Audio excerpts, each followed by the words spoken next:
Hello students, આજે આપણે pumping equipment વિશે જોઈશું. અને આની પહેલાંના લેક્ચરની અંદર આપણે કન્વેઇંગ ઇક્વિપમેન્ટ વિશે જોયું હતું. તો પમ્પિંગ ઇક્વિપમેન્ટ કોને કહીશું, શાના માટે એનો ઉપયોગ થાય છે, તો એના વિશે આપણે જોઈએ. તો એની અંદર બે પ્રકારના આપણે પંપનો યુઝ કરતા હોઈએ છીએ. નંબર 1 વોટર પંપ અને નંબર 2 કોન્ક્રીટ પંપ. તો નંબર 1 વોટર પંપ. તો વોટર પંપ કોને કહીશું કે પંપ એ એક એવું સાધન છે જેના વડે પાણી પાઇપ લાઇનની અંદર વહે છે અથવા તો ઊંચાઈએ ચઢાવી શકાય છે. એને આપણે શું કહીશું, વોટર પંપ કહીશું. હવે વોટર પંપ વાપરવાની જરૂરિયાત કેમ થઈ એમ, તો એની રિક્વાયરમેન્ટ વિશે જોઈએ.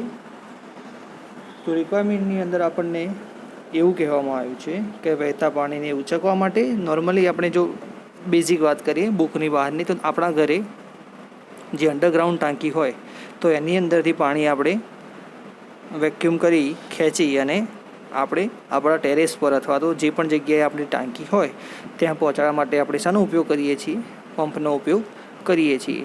તો બસ એ રીતના જ આપણે પંપ શાના માટે વાપરીએ છીએ એ જ પંપની આપણે આની અંદર વાત કરી રહ્યા છીએ.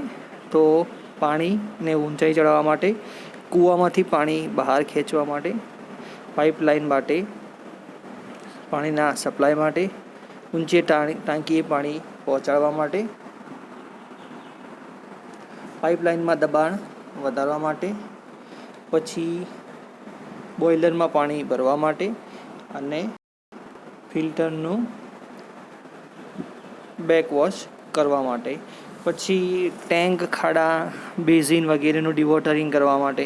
આ રીતે ઘણી જગ્યાએ આપણે પાણીની અંદર પંપનો ઉપયોગ કરતા હોઈએ છીએ, બરાબર.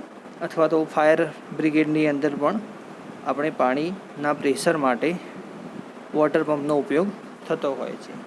હવે આની અંદર અલગ અલગ પ્રકારના ઘણા બધા પંપ વિશે આપણે જોવાનું થશે.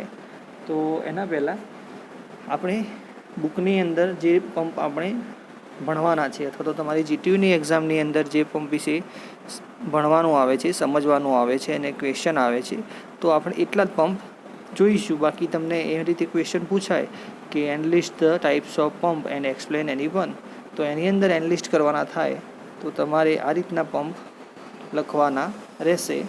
જેની અંદર એક છે રેસિપ્રોકલ પંપ, પછી છે સેન્ટ્રીફ્યુગલ પંપ, પછી મલ્ટીરોટલ પંપ, પછી multistage pump, self priming pump, borehole pump, airlift pump, impulse pump, plunger pump, slug pumps, પછી જેટરિંગ પંપ. આવા ઘણા બધા પંપનો આપણે ઉપયોગ કરતા હોઈએ છીએ. એની અંદર વાત કરીએ તો આ ઉપરાંત સેવાના પ્રકારના આધારે પંપને અલગ અલગ ભાગમાં વહેંચવામાં આવે છે. જે રીતે કે low lift pump, high lift pump, deep well pump, booster pump અને સ્ટેન્ડ બાય પંપ, બરાબર. તો આ બધા ઘણા બધા પંપ આપણે એનલિસ્ટ કરવાના રહેશે જો એક્ઝામમાં પૂછાય તો, પરંતુ એમાંથી સમજાવવાને આપણા આટલા જ રહેશે. અથવા તો તમારે જો સમજાવવા હોય તો આપણે આ 4 પંપમાંથી સમજાવી શકીએ છીએ. તો એની અંદર પહેલા નંબરનો પંપ આવશે આપણો રેસિપ્રોકેટલ પંપ. એટલે કે એમાં કઈ રીતની પ્રોસેસ હોય છે, તો એ પહેલાં આપણે સ્કેચ દ્વારા સમજીએ.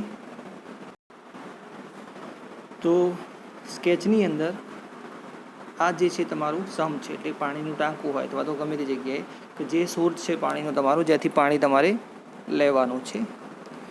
આ છે આઉટલેટ પાઇપ, એટલે કે પાણી તમારે જે જગ્યાએ પહોંચાડવાનું છે એ માટે. અને જે આ ભાગ છે આપણે એને એનો પંપ કહીશું, રેસિપ્રોકેટલ પંપ. એની અંદર એક પિસ્ટન હોય છે, બરાબર, એક ક્રેન્ક શાફ્ટ હોય છે અથવા તો ક્રેન્ક હોય છે, પછી કનેક્ટિંગ રોડ અને એક સિલિન્ડર હોય છે. તો આની અંદર શું થશે કે જ્યારે તમારે પિસ્ટન પાછું જશે એ વખતે પાણી આ વાલ્વ દ્વારા અંદર એડ થશે, બરાબર. અને જ્યારે પિસ્ટન રિટર્ન આવશે ત્યારે આ વાલ્વ ખુલી જશે, આ વાલ્વ બંધ થઈ જશે અને પાણી તમારું બહાર જશે. તો આપણે એને વિડીયો દ્વારા સમજીશું. તો આપણે રેસિપ્રોકેટિંગ પંપ વિશે જોઈએ. તો એની અંદર એક સિલિન્ડર હોય છે આ રીતનું, બરાબર. અને સિલિન્ડરની અંદર એક પિસ્ટન હોય છે આ રીતે. હવે પિસ્ટન શું કરશે કે સિલિન્ડરની અંદર પહેલાં તો આને જોઈ લો. આ છે આપણું પિસ્ટન, આ છે આપણું સિલિન્ડર. હવે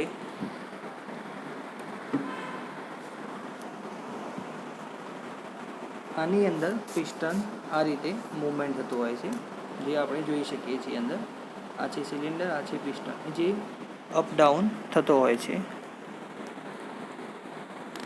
હવે આની અંદર જોઈએ તો જે રીતે સ્કેચમાં તમે જોયું હતું એ રીતે કે આ છે કનેક્ટિંગ રોડ, આ છે ઇન્ટેક એટલે કે તમારો સોર્સ. અહીંથી ઇન્ટેક થશે પાણી તમારું, અહીંથી તમારું આઉટલેટ થશે એટલે કે પાણી તમારું અહીંથી બહાર જશે. ડિસ્ચાર્જ પાઇપ, પછી ઇન્ટેક પાઇપ, આ જે છે એ તમારો સિલિન્ડર અને પિસ્ટન રોડ, બરાબર. આ રીતનો એનું એક આપણે એનિમેશન દ્વારા સમજવાની કોશિશ કરીશું. તો જ્યારે પાણી ભરેલું હોય તો એની અંદર આ નીચેનો છેડો રાખવામાં આવે છે. પછી આ જે છે ક્રેન્ક દ્વારા પિસ્ટન રોડ વડે જોડેલો હોય છે. તો જ્યારે આ પાછળનું વ્હીલ જે ક્રેન્ક બતાવી છે એ હવે રોટેટ થશે, એટલે કે બંને વાલ એ વખતે બંધ હશે. જે યલો કલરના દેખાય છે એ વાલ છે,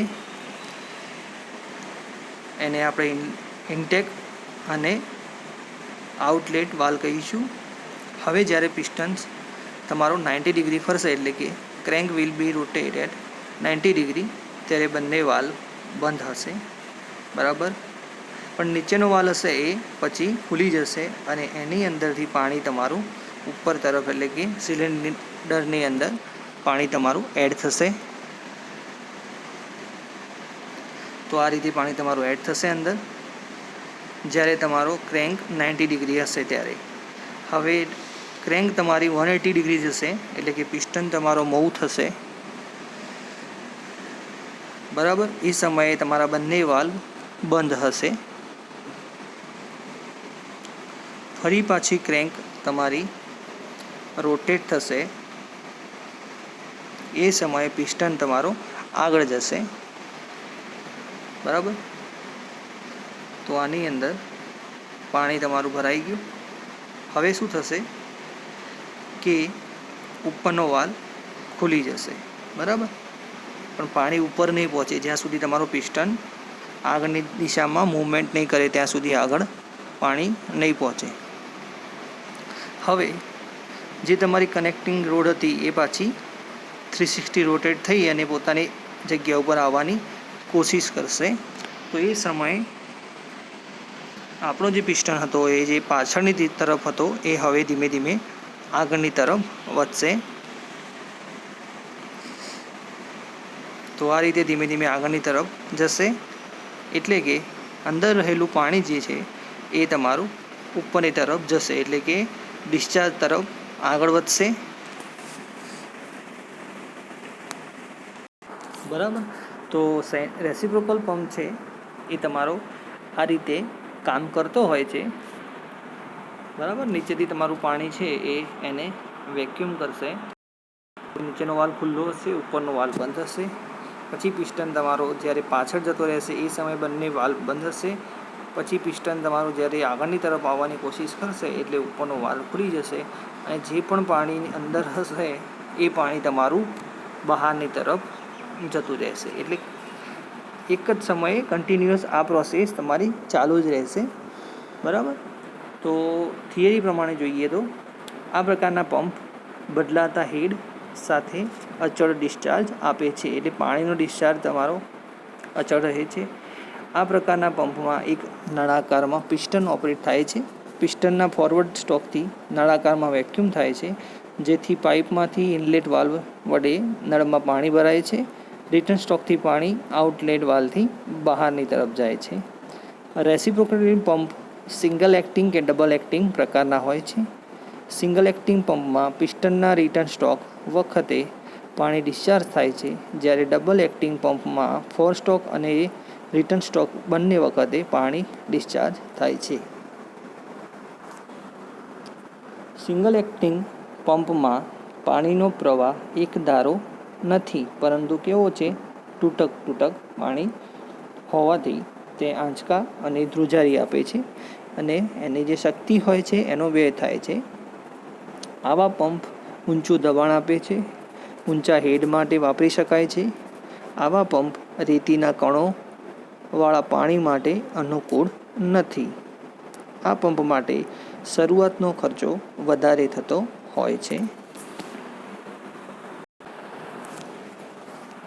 હવે આપણે રેસિપ્રોકેટિંગ પંપના ફાયદા એટલે કે એડવાન્ટેજીસ વિશે જોઈશું. તો બને ત્યાં સુધી આપણે કોઈ પણ વસ્તુ હોય તો એના પાછળ એના ફાયદા અને ગેરફાયદા તો હોય જ છે. ઘણી વખત એવી વસ્તુ હોય છે કે જેમાં આપણે બેનિફિટ જ મળતો હોય છે, નુકસાન હોતું નથી. વન ટાઈપ ઓફ આઇડલ પણ કહી શકાય. તો આની અંદર જોઈએ તો ફાયદાની અંદર નંબર 1, બદલાતા હેડ સામે એકધારા રીતે આપણને ડિસ્ચાર્જ આપે છે, અથવા તો આપણું જે પણ ઇક્વિપમેન્ટ છે, પંપ છે, એ એકધારું ચાલે છે. એની કાર્યદક્ષતા ઊંચી હોય છે, એટલે કે એફિશિયન્સી એની ઊંચી હોય છે. એમાં પ્રાઇમિંગ કરવાની જરૂર નથી, એટલે કે સેલ્ફ પ્રાઇમિંગ થતું હોવાથી એમાં પ્રાઇમિંગની કોઈ પણ પ્રકારની જરૂર હોતી નથી અને ઝડપ વધારીને પંપની ક્ષમતા પણ વધારી શકાય છે. બરાબર, એ થયા એના ફાયદા. હવે જોઈશું આપણે રેસિપ્રોકેટિંગ પંપના ગેરફાયદા. તો સૌપ્રથમ તો જે આપણો પંપ હશે એની સાઇઝ બહુ મોટી હશે, એટલે કે જે જગ્યાએ આપણે એસ્ટાબ્લિશ કરવાનો છે પંપ, તો એ માટે આપણે વધારે જગ્યાનું રોકાણ કરવું પડશે, અથવા તો એરિયા આપણો મોટો હોવો જરૂરી છે. બરાબર.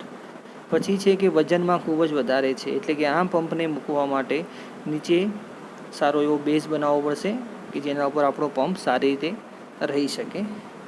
વાલ્વની વારંવાર ખામી પેદા થઈ શકે છે. જે અંદર વાલ્વ તમને બતાવ્યા હતા, આપણે જોઈએ જે આ રીતના વાલ્વ હતા એમાં શું થશે, વારંવાર બંધ અને ચાલુ થવાથી, એટલે કે ક્લોઝ અને ઓપન થવાથી વાલ્વની અંદર શું થશે, ખામી પેદા થતી હોય છે. ઊંચા હેડથી ચલાવાય તો તેને નુકસાન થતું હોય છે. હવે જો આનો જે સ્પીડ હશે એમાં સ્પીડમાં તમે વધારો કરશો તો તમારા આ સેન્ટ્રીફ્યુગલ એટલે કે રેસિપ્રોકેલ પંપની અંદર પ્રમાણે ખામી થતી હોય છે. આ પંપ જ્યારે આપણે લાવીએ, પરચેસ કરીએ, ખરીદીએ એ વખતે શરૂઆતમાં આપણો રોકાણ ખર્ચ વધારે થતું હોય છે અને પ્રવાહ કંપનોવાળા હોય છે, એટલે કે આની અંદર જે પાણીનો પ્રવાહ હશે એ કંપનવાળો હશે. અને બીજી વસ્તુ એ કે આ પંપ જે છે એ પંપ પાણીની સાથે રહેલી માટી, એટલે કે માટી સાથે જે પાણી આવતું હોય એની અંદર આપણે યુઝ નહીં કરી શકીએ. જો એ રીતે આપણે યુઝ કરીએ તો પિસ્ટનની અંદર અથવા તો સિલિન્ડરની અંદર તમારે ખામી સર્જાતી હોય છે અને એને રિપેરિંગનો ખર્ચ બહુ વધારે આવતો હોય છે. તો એકવાર ફરીથી આપણે જોઈ લઈશું કે સેન્ટ્રીફ્યુગલમાં શું હતું, કયા પ્રકાર હતા. રેસિપ્રોકેલ પંપ સેન્ટ્રીફ્યુગલ આપણે નેક્સ્ટ ટાઈમ ચલાવીશું.